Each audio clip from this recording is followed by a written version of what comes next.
तो आज hot seat में हम बात करेंगे जम्मू कश्मीर में बरसों बाद इस तरह के चुनाव हो रहे हैं जिनका बहिष्कार नहीं किया जा रहा है। ये अपने आप में लोकतंत्र की जीत कही जा सकती है।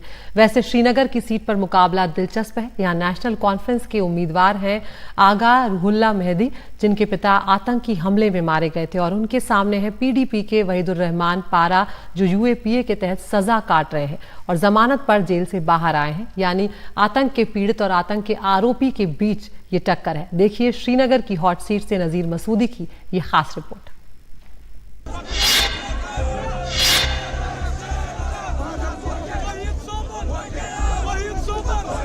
लाल चौक में चुनावी चहल पहल है। कभी ये इलाका अलगाववादी सियासत का गढ़ और सुरक्षा के लिए खतरा था, लेकिन श्रीनगर के इस सिटी सेंटर में अब नए कश्मीर की तस्वीर देखी जा सकती है। 35 साल बाद कश्मीर में ये पहला चुनाव है जो अलगाववादियों की इलेक्शन बहिष्कार काल या हिंसा के साये में नहीं लड़ा जा रहा है।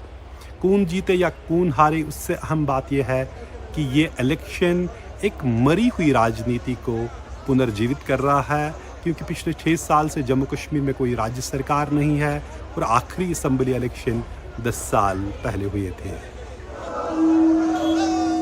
पिछले चुनावों में श्रीनगर में चुनावों का बहिष्कार आम बात थी, लेकिन इस बार हालात बदलने की उम्मीद है।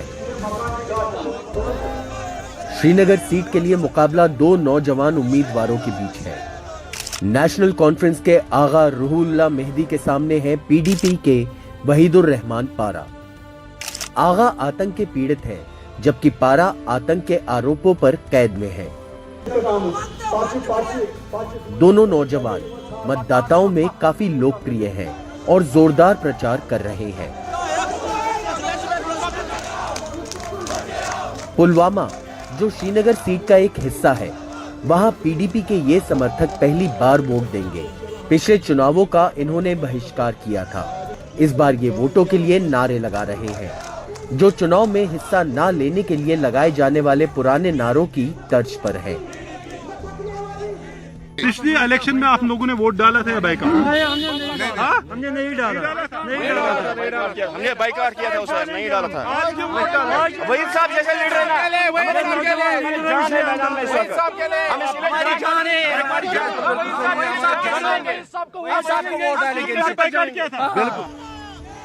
पारा कश्मीर के नौजवानों तक पहुंचने की बीजेपी और पीडीपी सरकार की नीति का हिस्सा थे, लेकिन अगस्त 2019 में अनुच्छेद 370 को रद्द किए जाने के बाद इन्हें आतंक विरोधी यूएपीए कानून के तहत पकड़ लिया गया। अब ये जमानत पर बाहर आए हैं। मुझे लगता है कि ये हर कश्मीरी की कहानी है जो लोकतांत्रिक तरह से खुद को व्यक्त करना चाहते हैं। यहाँ कई सारे मुद्दे हैं। मैंने बहुत काम किया है। कहा जा रहा है कि बहुत कुछ किया जा रहा है हम लोगों के लिए, लेकिन मेरे खुद के ऊपर 2 आपराधिक मामले दर्ज किए गए। एनआईए ने केस किया, टॉर्चर किया गया। ये हर कश्मीरी के साथ हो रहा है। मैं सबको ये संदेश देना चाहता हूँ कि हम कश्मीरी आपके जैसे ही हैं। हम मिलिटेंट, पत्थर फेंकने वाले या आतंकवादी पैदा नहीं हुए हैं।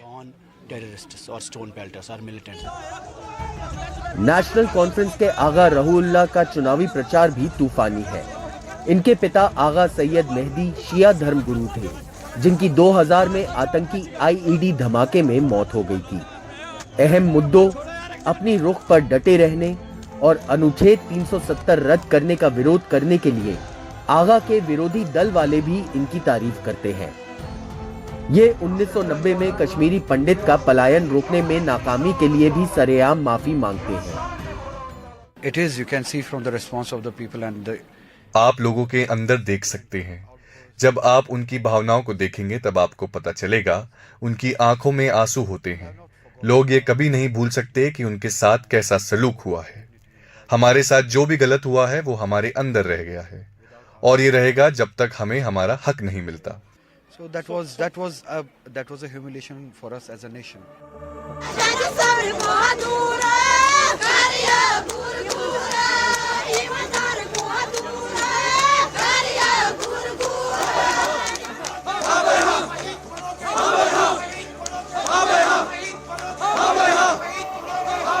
श्रीनगर लोकसभा सीट का दायरा 5 जिलों तक फैला हुआ है।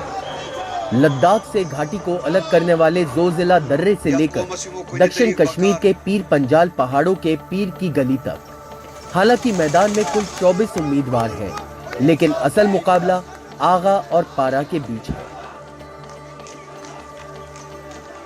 अगर चुनाव प्रचार में लोगों की भागीदारी पोलिंग के दिन वोटिंग में तब्दील हो जाएगा तो ऐसा माना जा रहा है कि श्रीनगर अपना नया संसद चुनने से पहले यहाँ इलेक्शन बहिष्कार की राजनीति को हरा देगा। ज़मीन पर साफ इशारे हैं कि श्रीनगर बिल आखिर अपनी बहिष्कार की रिवायत को अलविदा कह रहा है। श्रीनगर से नज़ीर मसूदी, NDTV इंडिया के लिए।